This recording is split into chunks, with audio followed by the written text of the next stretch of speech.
Paper 103. The Reality of Religious Experience. All of man's truly religious reactions are sponsored by the early ministry of the Adjutant of Worship and are censored by the Adjutant of Wisdom. Man's first supermind endowment is that of personality encircuitment in the Holy Spirit of the universe creative spirit. And long before either the bestowals of the divine sons or the universal bestowal of the adjusters, this influence functions to enlarge man's viewpoint of ethics, religion, and spirituality. Subsequent to the bestowals of the Paradise Sons, the liberated spirit of truth makes mighty contributions to the enlargement of the human capacity to perceive religious truths. As evolution advances on an inhabited world, the thought adjusters increasingly participate in the development of the higher types of human religious insight. The thought adjuster is the cosmic window through which the finite creature may faith-glimpse the certainties and divinities of limitless deity, the Universal Father. The religious tendencies of the human races are innate. They are universally manifested and have an apparently natural origin. Primitive religions are always evolutionary in their genesis. As natural religious experience continues to progress, periodic revelations of truth punctuate the otherwise slow-moving course of planetary evolution. On Urantia today, there are 4 kinds of religion. 1. Natural or evolutionary religion. 2. Supernatural or revelatory religion. 3. Practical or current religion, varying degrees of the admixture of natural and supernatural religions. 4. Philosophic religions, man-made or philosophically thought-out theologic doctrines and reason-created religions. 1. Philosophy of religion. The unity of religious experience among a social or racial group derives from the identical nature of the God fragment indwelling the individual. It is this divine in man that gives origin to his unselfish interest in the welfare of other men. But since personality is unique, no two mortals being alike, it inevitably follows that no two human beings can similarly interpret the leadings and urges of the spirit of divinity which lives within their minds. A group of mortals can experience spiritual unity, but they can never attain philosophic uniformity.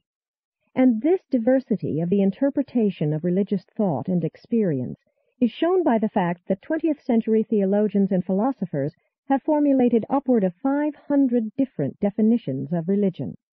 In reality, every human being defines religion in the terms of his own experiential interpretation of the divine impulses emanating from the God Spirit that indwells him, and therefore must such an interpretation be unique and wholly different from the religious philosophy of all other human beings.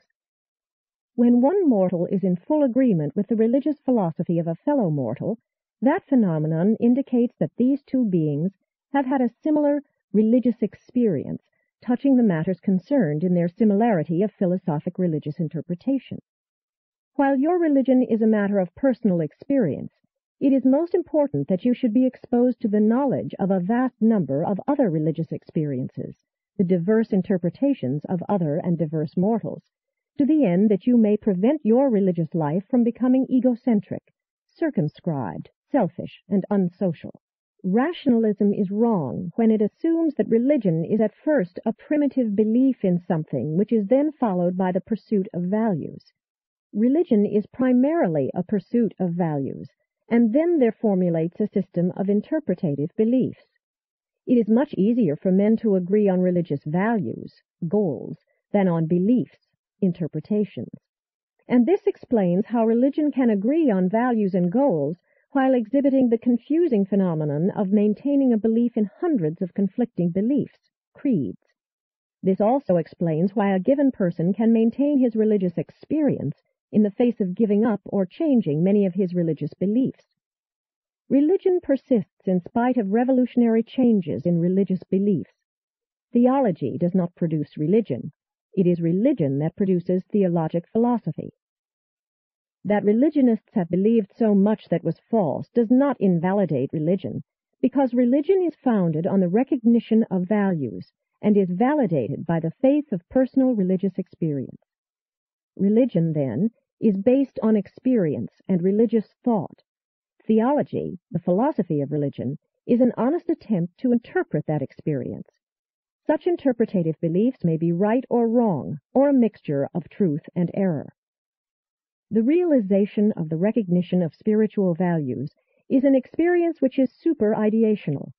There is no word in any human language which can be employed to designate this sense, feeling, intuition, or experience which we have elected to call God consciousness. The Spirit of God that dwells in man is not personal. The adjuster is prepersonal, but this monitor presents a value, exudes a flavor of divinity, which is personal in the highest and infinite sense. If God were not at least personal, he could not be conscious, and if not conscious, then would he be infrahuman. 2. Religion and the individual. Religion is functional in the human mind, and has been realized in experience prior to its appearance in human consciousness. A child has been in existence about 9 months before it experiences birth. But the birth of religion is not sudden. It is rather a gradual emergence. Nevertheless, sooner or later there is a birthday. You do not enter the kingdom of heaven unless you have been born again, born of the Spirit. Many spiritual births are accompanied by much anguish of spirit and marked psychological perturbations, as many physical births are characterized by a stormy labor and other abnormalities of delivery. Other spiritual births are a natural and normal growth of the recognition of supreme values, with an enhancement of spiritual experience, albeit no religious development occurs without conscious effort and positive and individual determinations. Religion is never a passive experience, a negative attitude. What is termed the birth of religion is not directly associated with so-called conversion experiences, which usually characterize religious episodes occurring later in life as a result of mental conflict, emotional repression, and temperamental upheavals. But those persons who were so reared by their parents that they grew up in the consciousness of being children of a loving Heavenly Father should not look askance at their fellow mortals who could only attain such consciousness of fellowship with God through a psychological crisis, an emotional upheaval. The evolutionary soil in the mind of man in which the seed of revealed religion germinates is the moral nature that so early gives origin to a social consciousness. The first promptings of a child's moral nature have not to do with sex, guilt, or personal pride, but rather with impulses of justice, fairness, and urges to kindness, helpful ministry to one's fellows. And when such early moral awakenings are nurtured, there occurs a gradual development of the religious life which is comparatively free from conflicts, upheavals, and crises. Every human being very early experiences something of a conflict between his self-seeking and his altruistic impulses, and many times the first experience of God consciousness may be attained as the result of seeking for superhuman help in the task of resolving such moral conflicts. The psychology of a child is naturally positive, not negative. So many mortals are negative because they were so trained. When it is said that the child is positive, reference is made to his moral impulses, those powers of mind whose emergence signals the arrival of the thought adjuster. In the absence of wrong teaching, the mind of the normal child moves positively, in the emergence of religious consciousness, toward moral righteousness and social ministry, rather than negatively, away from sin and guilt. There may or may not be conflict in the development of religious experience, but there are always present the inevitable decisions, effort, and function of the human will. Moral choosing is usually accompanied by more or less moral conflict, and this very first conflict in the child mind is between the urges of egoism and the impulses of altruism. The thought adjuster does not disregard the personality values of the egoistic motive, but does operate to place a slight preference upon the altruistic impulse as leading to the goal of human happiness and to the joys of the kingdom of heaven. When a moral being chooses to be unselfish when confronted by the urge to be selfish, that is primitive religious experience. No animal can make such a choice. Such a decision is both human and religious. It embraces the fact of God consciousness and exhibits the impulse of social service, the basis of the Brotherhood of Man. When mind chooses a right moral judgment by an act of the free will, such a decision constitutes a religious experience. But before a child has developed sufficiently to acquire moral capacity and therefore to be able to choose altruistic service, he has already developed a strong and well-unified egoistic nature. And it is this factual situation that gives rise to the theory of the struggle between the higher and the lower natures, between the old man of sin and the new nature of grace. Very early in life, the normal child begins to learn that it is more blessed to give than to receive. Man tends to identify the urge to be self-serving with his ego, himself. In contrast, he is inclined to identify the will to be altruistic with some influence outside himself, God. And indeed is such a judgment right, for all such non-self desires do actually have their origin in the leadings of the indwelling thought adjuster, and this adjuster is a fragment of God. The impulse of the spirit monitor is realized in human consciousness as the urge to be altruistic, fellow creature-minded. At least this is the early and fundamental experience of the child mind. When the growing child fails of personality unification, the altruistic drive may become so overdeveloped as to work serious injury to the welfare of the self. A misguided conscience can become responsible for much conflict, worry, sorrow, and no end of human unhappiness. 3. Religion and the human race.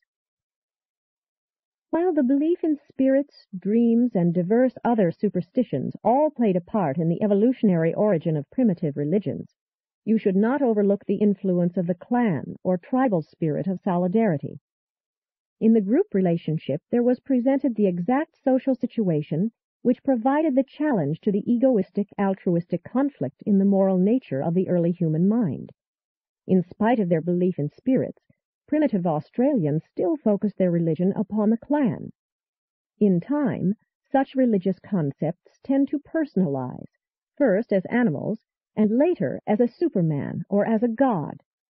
Even such inferior races as the African Bushmen, who are not even totemic in their beliefs, do have a recognition of the difference between the self-interest and the group interest, a primitive distinction between the values of the secular and the sacred. But the social group is not the source of religious experience. Regardless of the influence of all these primitive contributions to man's early religion, the fact remains that the true religious impulse has its origin in genuine spirit presences activating the will to be unselfish. Later religion is foreshadowed in the primitive belief in natural wonders and mysteries, the impersonal mana. But sooner or later, the evolving religion requires that the individual should make some personal sacrifice for the good of his social group, should do something to make other people happier and better. Ultimately, religion is destined to become the service of God and of man. Religion is designed to change man's environment, but much of the religion found among mortals today has become helpless to do this. Environment has all too often mastered religion. Remember that in the religion of all ages, the experience which is paramount is the feeling regarding moral values and social meanings, not the thinking regarding theologic dogmas or philosophic theories. Religion evolves favorably as the element of magic is replaced by the concept of morals. Man evolved through the superstitions of mana, magic, nature worship, spirit fear, and animal worship to the various ceremonials whereby the religious attitude of the individual became the group reactions of the clan. And then these ceremonies became focalized and crystallized into tribal beliefs, and eventually these fears and faiths became personalized into gods. But in all of this religious evolution, the moral element was never wholly absent. The impulse of the God within man was always potent, and these powerful influences, one human and the other divine, ensured the survival of religion throughout the vicissitudes of the ages, and that notwithstanding it was so often threatened with extinction by 1,000 subversive tendencies and hostile antagonisms. 4. Spiritual communion. The characteristic difference between a social occasion and a religious gathering is that, in contrast with the secular, the religious is pervaded by the atmosphere of communion. In this way, human association generates a feeling of fellowship with the divine, and this is the beginning of group worship. Partaking of a common meal was the earliest type of social communion, and so did early religions provide that some portion of the ceremonial sacrifice should be eaten by the worshippers.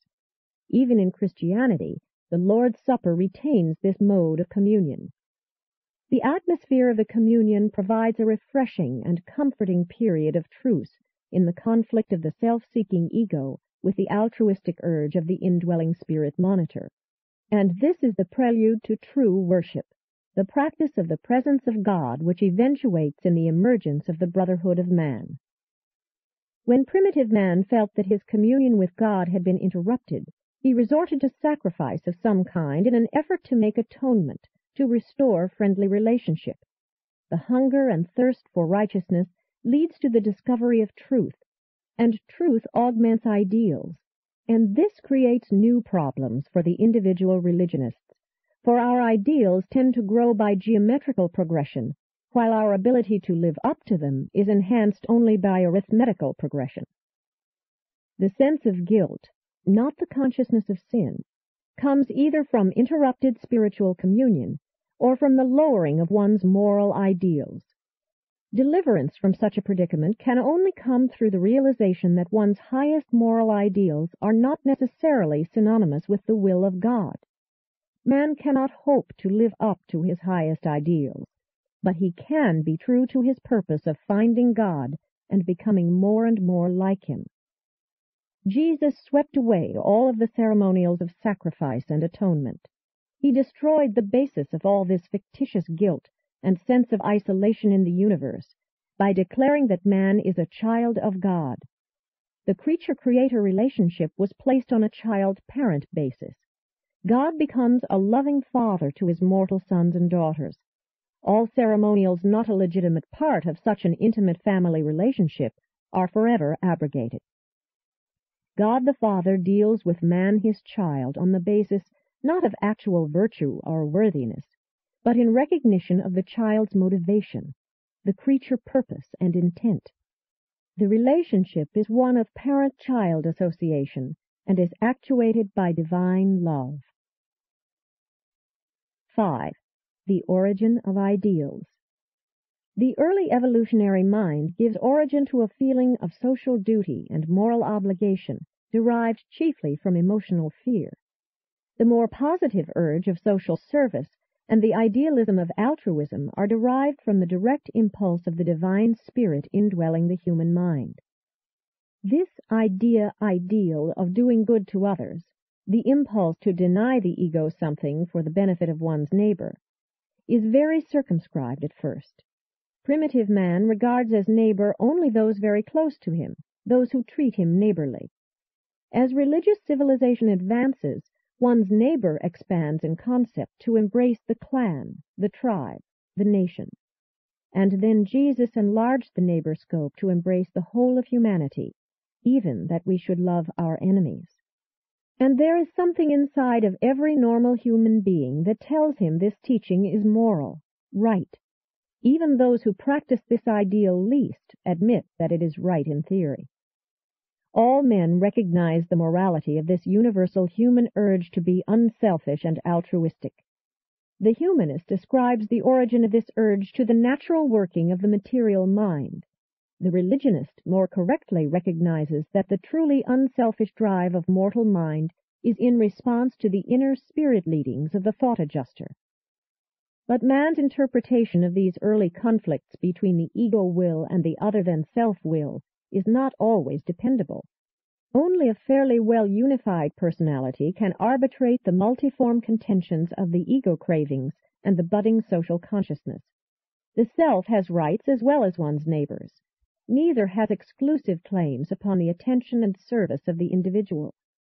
Failure to resolve this problem gives origin to the earliest type of human guilt feelings. Human happiness is achieved only when the ego desire of the self and the altruistic urge of the higher self, divine spirit, are coordinated and reconciled by the unified will of the integrating and supervising personality. The mind of evolutionary man is ever confronted with the intricate problem of refereeing the contest between the natural expansion of emotional impulses and the moral growth of unselfish urges predicated on spiritual insight, genuine religious reflection. The attempt to secure equal good for the self and for the greatest number of other selves presents a problem which cannot always be satisfactorily resolved in a time-space frame. Given an eternal life, such antagonisms can be worked out, but in one short human life they are incapable of solution. Jesus referred to such a paradox when he said, "Whosoever shall save his life shall lose it, but whosoever shall lose his life for the sake of the kingdom shall find it." The pursuit of the ideal, the striving to be godlike, is a continuous effort before death and after. The life after death is no different in the essentials than the mortal existence. Everything we do in this life which is good contributes directly to the enhancement of the future life. Real religion does not foster moral indolence and spiritual laziness by encouraging the vain hope of having all the virtues of a noble character bestowed upon one as a result of passing through the portals of natural death. True religion does not belittle man's efforts to progress during the mortal lease on life. Every mortal gain is a direct contribution to the enrichment of the first stages of the immortal survival experience. It is fatal to man's idealism when he is taught that all of his altruistic impulses are merely the development of his natural herd instincts. But he is ennobled and mightily energized when he learns that these higher urges of his soul emanate from the spiritual forces that indwell his mortal mind. It lifts man out of himself and beyond himself when he once fully realizes that there lives and strives within him something which is eternal and divine. And so it is that a living faith in the superhuman origin of our ideals validates our belief that we are the sons of God and makes real our altruistic convictions, the feelings of the Brotherhood of Man. Man, in his spiritual domain, does have a free will. Mortal man is neither a helpless slave of the inflexible sovereignty of an all-powerful God, nor the victim of the hopeless fatality of a mechanistic cosmic determinism. Man is most truly the architect of his own eternal destiny. But man is not saved or ennobled by pressure. Spirit growth springs from within the evolving soul. Pressure may deform the personality, but it never stimulates growth. Even educational pressure is only negatively helpful in that it may aid in the prevention of disastrous experiences. Spiritual growth is greatest where all external pressures are at a minimum. Where the Spirit of the Lord is, there is freedom. Man develops best when the pressures of home, community, church, and state are least. But this must not be construed as meaning that there is no place in a progressive society for home, social institutions, church, and state. When a member of a social religious group has complied with the requirements of such a group, he should be encouraged to enjoy religious liberty in the full expression of his own personal interpretation of the truths of religious belief and the facts of religious experience. The security of a religious group depends on spiritual unity, not on theological uniformity. A religious group should be able to enjoy the liberty of free thinking without having to become free thinkers. There is great hope for any church that worships the living God, validates the Brotherhood of Man, and dares to remove all creedal pressure from its members. 6. Philosophic coordination. Theology is the study of the actions and reactions of the human spirit. It can never become a science, since it must always be combined more or less with psychology in its personal expression and with philosophy in its systematic portrayal. Theology is always the study of your religion. The study of another's religion is psychology. When man approaches the study and examination of his universe from the outside, he brings into being the various physical sciences. When he approaches the research of himself and the universe from the inside, he gives origin to theology and metaphysics. The later art of philosophy develops in an effort to harmonize the many discrepancies which are destined at first to appear between the findings and teachings of these two diametrically opposite avenues of approaching the universe of things and beings. Religion has to do with the spiritual viewpoint, the awareness of the insideness of human experience. Man's spiritual nature affords him the opportunity of turning the universe outside in. It is therefore true that, viewed exclusively from the insideness of personality experience, all creation appears to be spiritual in nature. When man analytically inspects the universe through the material endowments of his physical senses and associated mind perception, the cosmos appears to be mechanical and energy material. Such a technique of studying reality consists in turning the universe inside out. A logical and consistent philosophic concept of the universe cannot be built up on the postulations of either materialism or spiritism, for both of these systems of thinking, when universally applied, are compelled to view the cosmos in distortion, the former contacting with a universe turned inside out, the latter realizing the nature of a universe turned outside in. Never, then, can either science or religion, in and of themselves, standing alone, hope to gain an adequate understanding of universal truths and relationships without the guidance of human philosophy and the illumination of divine revelation. Always must man's inner spirit depend for its expression and self-realization upon the mechanism and technique of the mind. Likewise must man's outer experience of material reality be predicated on the mind consciousness of the experiencing personality. Therefore, are the spiritual and the material, the inner and the outer human experiences, always correlated with the mind function and conditioned as to their conscious realization by the mind activity.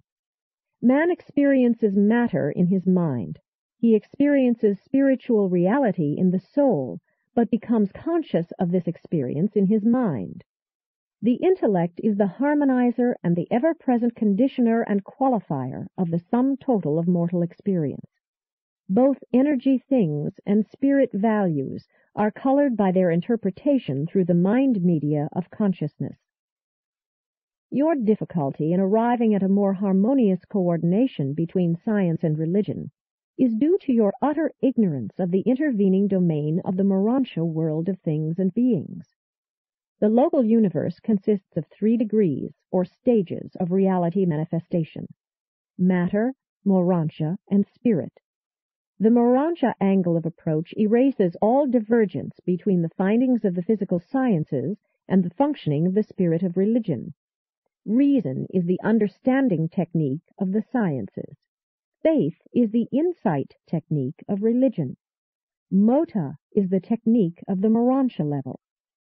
Mota is a supermaterial reality sensitivity, which is beginning to compensate incomplete growth, having for its substance knowledge reason and for its essence faith insight. Mota is a super-philosophical reconciliation of divergent reality perception, which is non-attainable by material personalities. It is predicated in part on the experience of having survived the material life of the flesh.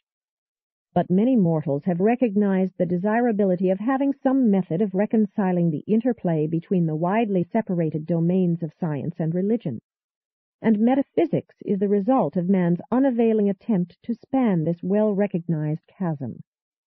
But human metaphysics has proved more confusing than illuminating. Metaphysics stands for man's well-meant but futile effort to compensate for the absence of the mota of Urantia. Metaphysics has proved a failure. Mota man cannot perceive. Revelation is the only technique which can compensate for the absence of the truth sensitivity of mota in a material world. Revelation authoritatively clarifies the muddle of reason-developed metaphysics on an evolutionary sphere. Science is man's attempted study of his physical environment, the world of energy matter. Religion is man's experience with the cosmos of spirit values. Philosophy has been developed by man's mind effort to organize and correlate the findings of these widely separated concepts into something like a reasonable and unified attitude toward the cosmos. Philosophy, clarified by revelation, functions acceptably in the absence of mota and in the presence of the breakdown and failure of man's reason substitute for mota, metaphysics. Early man did not differentiate between the energy level and the spirit level. It was the violet race and their Andite successors who first attempted to divorce the mathematical from the volitional. Increasingly has civilized man followed in the footsteps of the earliest Greeks and the Sumerians, who distinguished between the inanimate and the animate. And as civilization progresses, philosophy will have to bridge ever-widening gulfs between the spirit concept and the energy concept. But in the time of space, these divergencies are at one in the supreme. Science must always be grounded in reason, although imagination and conjecture are helpful in the extension of its borders. Religion is forever dependent on faith, albeit reason is a stabilizing influence and a helpful handmaid. And always there have been, and ever will be, misleading interpretations of the phenomena of both the natural and the spiritual worlds, sciences and religions falsely so called. Out of his incomplete grasp of science, his faint hold upon religion, and his abortive attempts at metaphysics, man has attempted to construct his formulations of philosophy. And modern man would indeed build a worthy and engaging philosophy of himself and his universe were it not for the breakdown of his all-important and indispensable metaphysical connection between the worlds of matter and spirit, the failure of metaphysics to bridge the Urantia gulf between the physical and the spiritual. Mortal man lacks the concept of Urantia mind and material, and revelation is the only technique for atoning for this deficiency in the conceptual data which man so urgently needs in order to construct a logical philosophy of the universe and to arrive at a satisfying understanding of his sure and settled place in that universe. Revelation is evolutionary man's only hope of bridging the Urantia gulf. Faith and reason, unaided by mota, cannot conceive and construct a logical universe. Without the insight of mota, mortal man cannot discern goodness, love, and truth in the phenomena of the material world. When the philosophy of man leans heavily toward the world of matter, it becomes rationalistic or naturalistic. When philosophy inclines particularly toward the spiritual level, it becomes idealistic or even mystical. When philosophy is so unfortunate as to lean upon metaphysics, it unfailingly becomes skeptical, confused. In past ages, most of man's knowledge and intellectual evaluations have fallen into one of these three distortions of perception. Philosophy dare not project its interpretations of reality in the linear fashion of logic. It must never fail to reckon with the elliptic symmetry of reality and with the essential curvature of all relation concepts. The highest attainable philosophy of mortal man must be logically based on the reason of science, the faith of religion, and the truth insight afforded by revelation. By this union, man can compensate somewhat for his failure to develop an adequate metaphysics and for his inability to comprehend the mota of the Urantia. 7. Science and religion. Science is sustained by reason, religion by faith. Faith, though not predicated on reason, is reasonable. Though independent of logic, it is nonetheless encouraged by sound logic. Faith cannot be nourished even by an ideal philosophy. Indeed, it is, with science, the very source of such a philosophy. Faith, human religious insight, can be surely instructed only by revelation, can be surely elevated only by personal mortal experience with the spiritual adjuster presence of the God who is Spirit. True salvation is the technique of the divine evolution of the mortal mind from matter identification through the realms of Urantia liaison to the high universe status of spiritual correlation. And as material intuitive instinct precedes the appearance of reasoned knowledge in terrestrial evolution, so does the manifestation of spiritual intuitive insight presage the later appearance of Urantia and spirit, reason, and experience in the supernal program of celestial evolution, the business of transmuting the potentials of man the temporal into the actuality and divinity of man the eternal, a paradise finaliter. But as ascending man reaches inward and paradiseward for the God experience, he will likewise be reaching outward and spaceward for an energy understanding of the material cosmos. The progression of science is not limited to the terrestrial life of man. His universe and superuniverse ascension experience will to no small degree be the study of energy transmutation and material metamorphosis. God is spirit, but deity is unity, and the unity of deity not only embraces the spiritual values of the universal Father and the eternal Son, but is also cognizant of the energy facts of the universal controller and the Isle of Paradise. While these two phases of universal reality are perfectly correlated in the mind relationships of the conjoint actor and unified on the finite level in the emerging deity of the Supreme Being. The union of the scientific attitude and the religious insight by the mediation of experiential philosophy is part of man's long paradise ascension experience.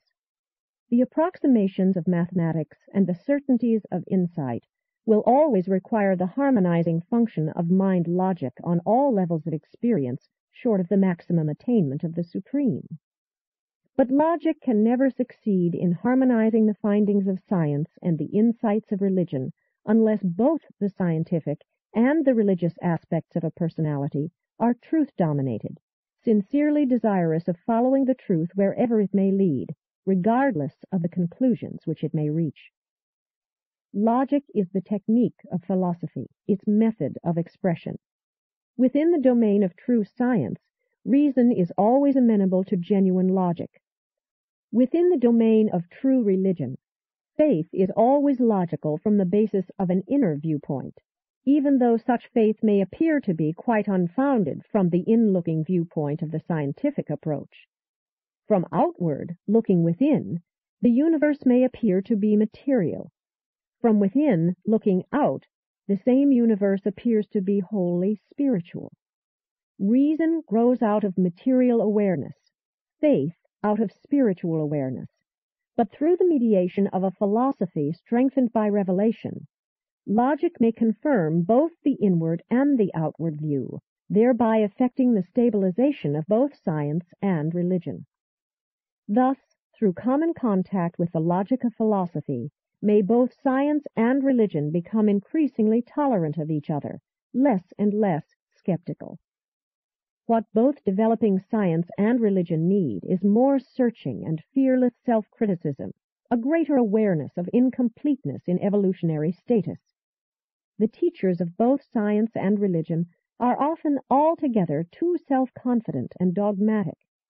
Science and religion can only be self-critical of their facts.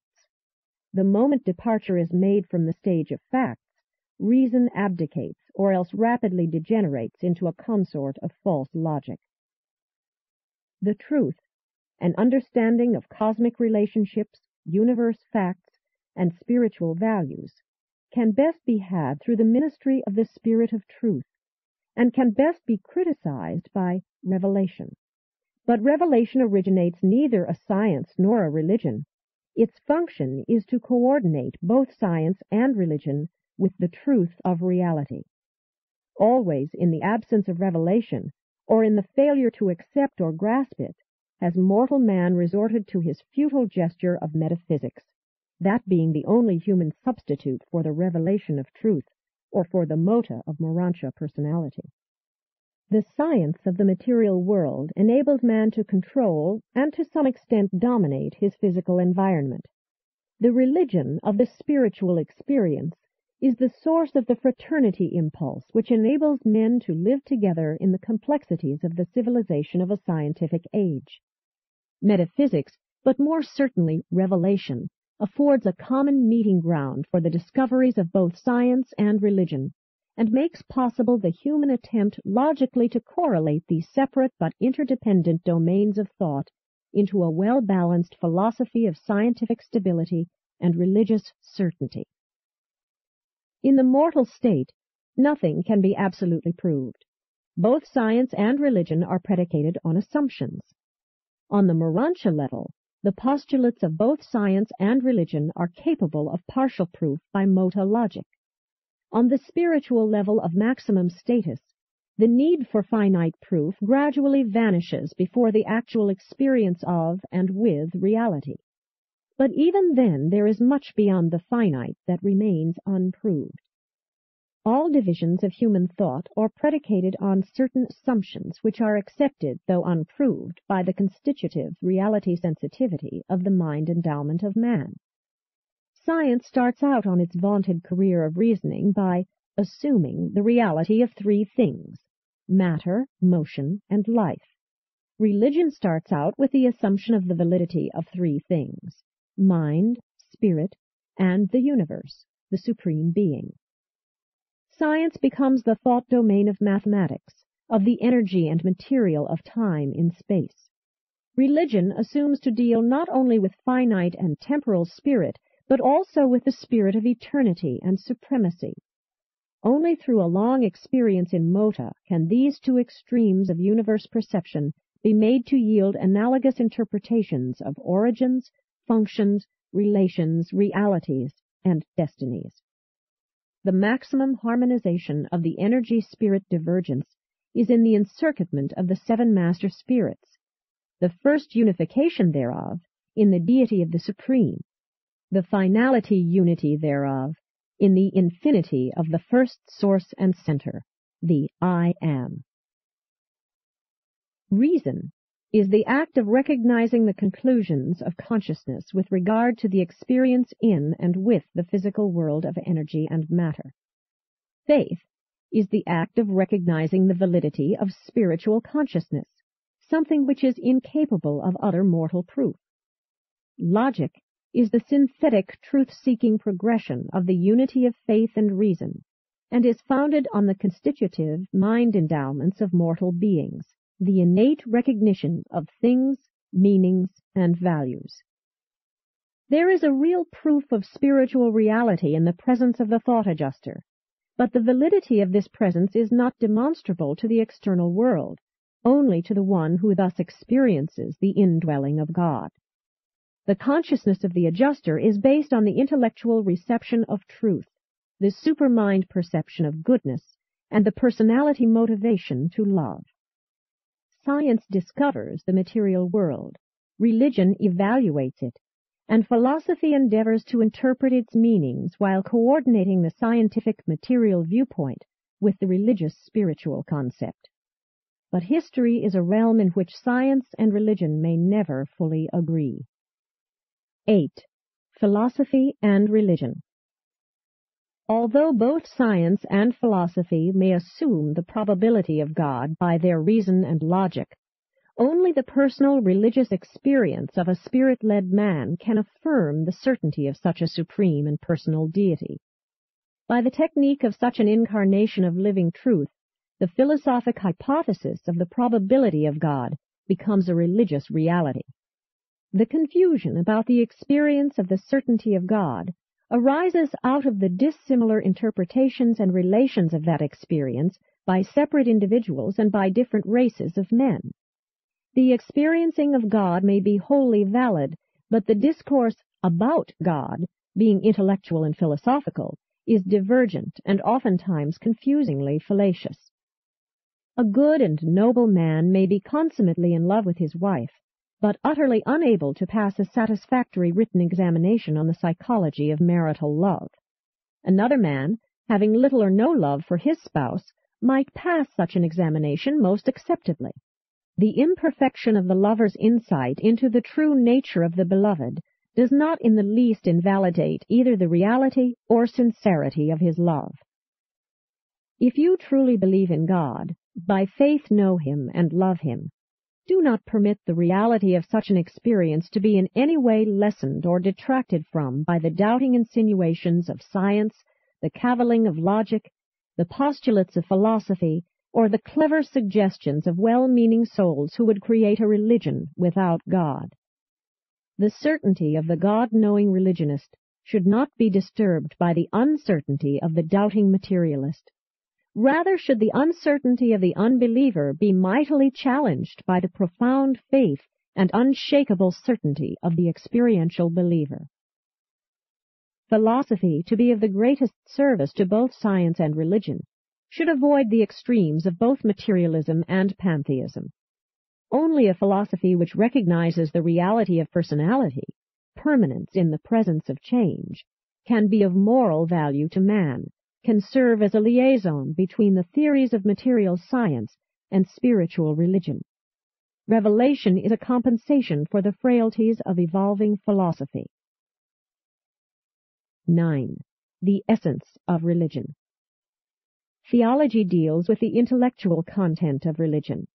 Metaphysics, revelation, with the philosophic aspects. Religious experience is the spiritual content of religion. Notwithstanding the mythologic vagaries and the psychologic illusions of the intellectual content of religion, the metaphysical assumptions of error and the techniques of self-deception, the political distortions and the socio-economic perversions of the philosophic content of religion, the spiritual experience of personal religion remains genuine and valid. Religion has to do with feeling, acting, and living, not merely with thinking. Thinking is more closely related to the material life, and should be in the main, but not altogether, dominated by reason and the facts of science, and, in its non-material reaches toward the spirit realms, by truth. No matter how illusory and erroneous one's theology, one's religion may be wholly genuine and everlastingly true. Buddhism, in its original form, is one of the best religions without a God which has arisen throughout all the evolutionary history of Urantia, although, as this faith developed, it did not remain godless. Religion without faith is a contradiction. Without God, a philosophic inconsistency, and an intellectual absurdity. The magical and mythological parentage of natural religion does not invalidate the reality and truth of the later revelational religions and the consummate saving gospel of the religion of Jesus. Jesus' life and teachings finally divested religion of the superstitions of magic, the illusions of mythology, and the bondage of traditional dogmatism. But this early magic and mythology very effectively prepared the way for later and superior religion by assuming the existence and reality of supermaterial values and beings. Although religious experience is a purely spiritual, subjective phenomenon, such an experience embraces a positive and living faith attitude toward the highest realms of universe objective reality. The ideal of religious philosophy is such a faith trust as would lead man unqualifiedly to depend upon the absolute love of the infinite Father of the universe of universes. Such a genuine religious experience far transcends the philosophic objectification of idealistic desire. It actually takes salvation for granted and concerns itself only with learning and doing the will of the Father in paradise. The earmarks of such a religion are faith in a supreme deity, hope of eternal survival, and love, especially of one's fellows. When theology masters religion, religion dies. It becomes a doctrine instead of a life. The mission of theology is merely to facilitate the self-consciousness of personal spiritual experience. Theology constitutes the religious effort to define, clarify, expound, and justify the experiential claims of religion, which in the last analysis can be validated only by living faith. In the higher philosophy of the universe, wisdom, like reason, becomes allied to faith. Reason, wisdom, and faith are man's highest human attainments. Reason introduces man to the world of facts, to things. Wisdom introduces him to a world of truth, to relationships. Faith initiates him into a world of divinity, spiritual experience. Faith most willingly carries reason along as far as reason can go, and then goes on with wisdom to the full philosophic limit. and then it dares to launch out upon the limitless and never-ending universe journey in the sole company of truth. Science, knowledge, is founded on the inherent adjutant spirit assumption that reason is valid, that the universe can be comprehended. Philosophy, coordinate comprehension, is founded on the inherent spirit of wisdom assumption that wisdom is valid, that the material universe can be coordinated with the spiritual. Religion, the truth of personal spiritual experience, is founded on the inherent thought-adjuster assumption that faith is valid, that God can be known and attained. The full realization of the reality of mortal life consists in a progressive willingness to believe these assumptions of reason, wisdom, and faith. Such a life is one motivated by truth and dominated by love, and these are the ideals of objective cosmic reality whose existence cannot be materially demonstrated. When reason once recognizes right and wrong, it exhibits wisdom. When wisdom chooses between right and wrong, truth and error, it demonstrates spirit leading. And thus are the functions of mind, soul, and spirit ever closely united and functionally interassociated. Reason deals with factual knowledge, wisdom with philosophy and revelation, faith with living spiritual experience. Through truth, man attains beauty, and by spiritual love ascends to goodness. Faith leads to knowing God, not merely to a mystical feeling of the divine presence. Faith must not be overmuch influenced by its emotional consequences. True religion is an experience of believing and knowing, as well as a satisfaction of feeling. There is a reality in religious experience that is proportional to the spiritual content, and such a reality is transcendent to reason, science, philosophy, wisdom, and all other human achievements. The convictions of such an experience are unassailable. The logic of religious living is incontrovertible. The certainty of such knowledge is superhuman. The satisfactions are superbly divine. The courage indomitable. The devotions unquestioning. The loyalties supreme. And the destinies final, eternal, ultimate, and universal. Presented by Melchizedek of Nebadon.